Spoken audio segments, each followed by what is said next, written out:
could tell us more. I thought, no, that is interesting. So we had a search and found out this thing is nobody knows the author or the maker of it. We found out some really interesting information about what these Latin inscriptions doth say about said map. So we're going to take a look at that because I think it's very persuasive evidence for the place where we live. Okay, which is not spinny bally weirdness, which I'm not going to go into because it's really too childish and silly and too grown up to believe in cartoons.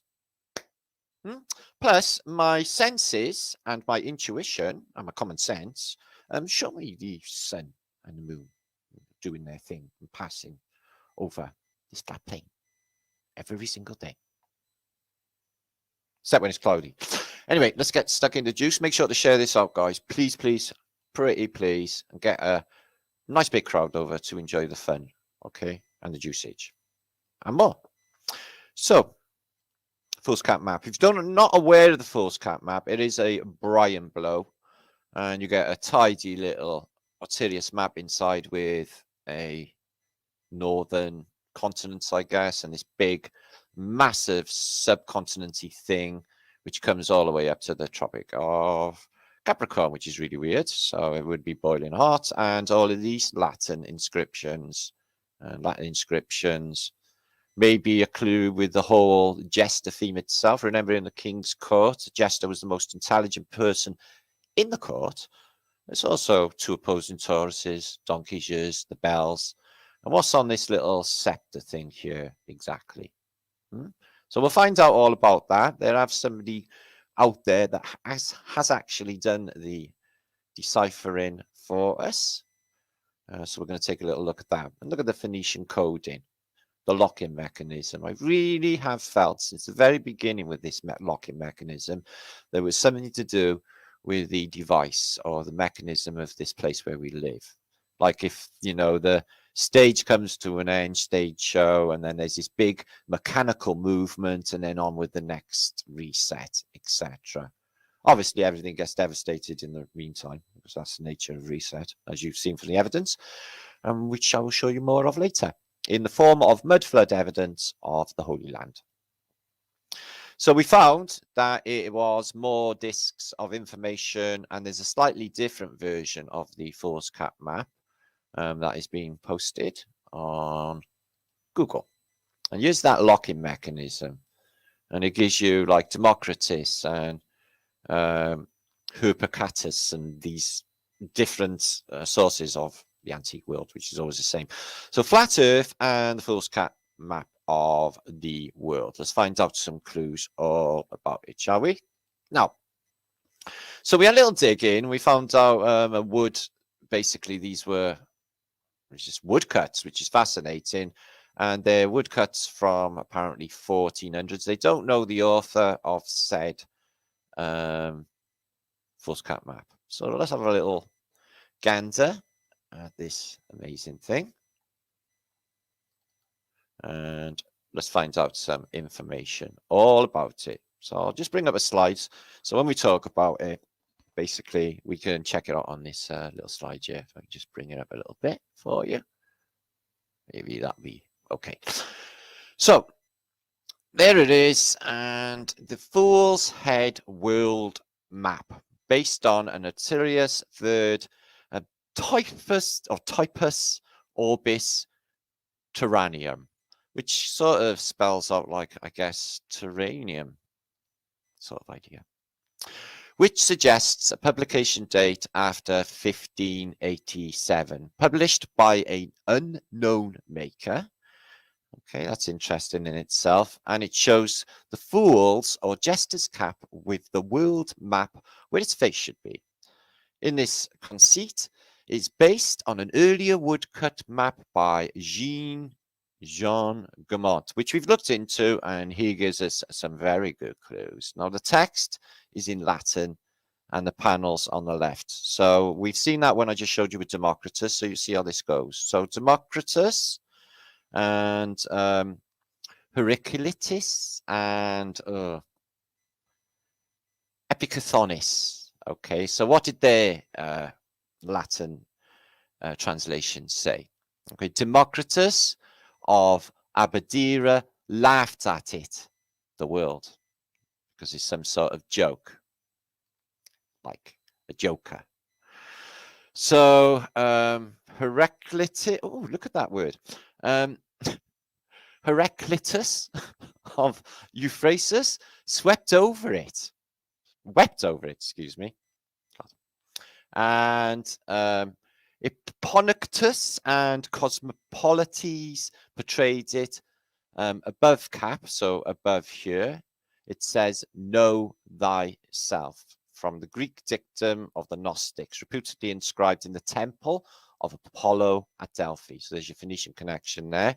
Also on the cap's brow, right there, it has the Latin inscription. It says, O head worthy of a dose of hellebore, which is a poisonous plant, which is actually a psychedelic plant. On the captures, okay, here, the donkey here's, we got there and we got there. Who does not have donkey's ears? A phrase inscribed by Lucius Cornetus, the Roman Stoic philosopher of the 1st century AD. Blah, blah, blah. The Latin quote immediately above the map. So that would be in there, just inside the visor thing, which looks like a motorbike visor or something. Or even, is this like glass or like, you know, reflective mirror? And that's what he's looking at. It's really weird. Anyway, so the Latin quote immediately above the map is from Pliny the Elder, from natural history. Okay. And it states, this world and this is substance of our glory, this is its seat. Here is that we fill positions of power and covet wealth, and throw mankind into uproar, and launch wars, even civil wars. That's interesting, isn't it? Below the map is the reason for this, taken by Ecclesiastes. The number of fools is infinite. Yeah, you want to see it in 2021. Another quote, excuse me, sorry to make the map disappear. Another quote is shown and engraved on the cup there, on top of the jester's staff on the right. Vanitas, okay, vanity of vanities, all is vanity. The badges on the decorative belt across the figure's shoulder on the left, these badges here, okay, what do they read? Oh, the worries of the world. Oh, how much triviality is there in the world? Which is the opening of the satires of Ululus and the satires, or I guess Roman satires. All men are without sense. That includes in women as well, on that plaque there. And the next one, all things are vanity, by every man living. There is an elusive reference to the map in Robert Burton's Anatomy of Melancholy from 1621, which is a further reference. So it's telling us that this is a stage show. It's telling us that they're constructing wars, they're constructing uproar and civil wars against one another. This is all, as far as I can see, Phoenician. And they're telling you all in the map, in your face, the truth of it all. This stage show, this movie. So we dug into woodcuts. This is another one further than the really interesting mind blower, this one actually, from this same author that I just mentioned. And if I can just get that a bit bigger. There. So fascinating. Okay, gives you this map, which doesn't tell us too much except Island California, and there's a lot missing here. So it could be that this is still underwater. But what you find is these. Now, everything seems to be connected by these ribbons, okay? Geography is ether, right?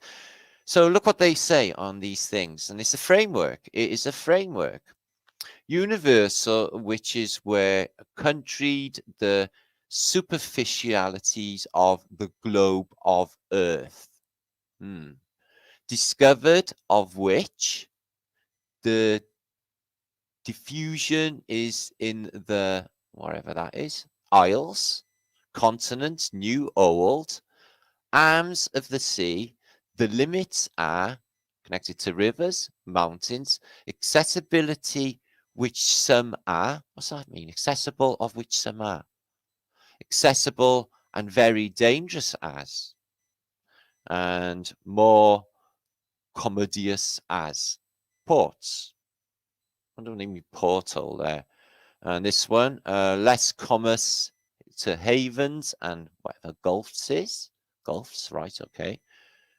Principles, rocks, and high mountains. So I'm guessing they could be very dangerous. So off of continents, old, northern, West Indies, southern or megalachmic, eastern as Asia, western, minor, major, northern as Europe, southern as Africa.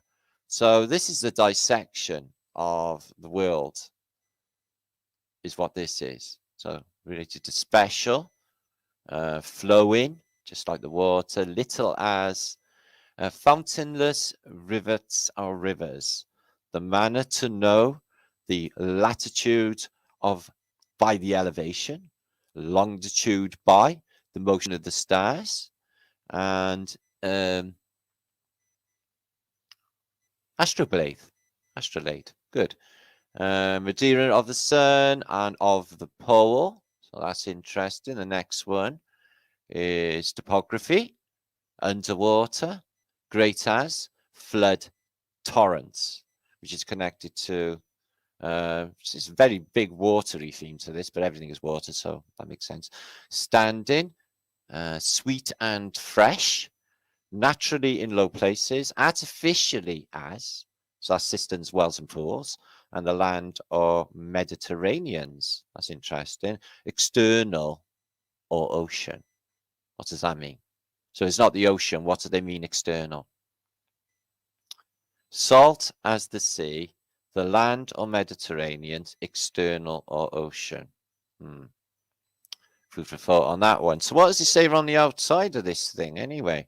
So it's got some details there. I6784, the plaque. So we got inches of barley corn. The earth is divided into realms. So this is where, look at this, they even got the hidden hand here. So they divided their all realms into provinces with kingdoms. And I really think the word king is something to do with the sound of a bell. King dome, because the vibration and sound. I will have a word with you about that now. Provinces into regions, again, 3 crowns. Regions into countries, countries into territories, territories into lands, lands into acres, acres into, excuse me, that's upside down, roods, or roods into paces, paces into feet, feet into inches, inches into barleys of corn. The earth is divided in realms. Now remember, Tartaria was self-governing duchies, and there was many, many, many towns and places, and then they just concentrated all into these new fangled cities that all turned up around the same time, which they dug out of the mud from a previous civilization, which I'll show you pictures of later. So that's a fantastic map, that is. It's a framework for bullshittery into realms. Okay. So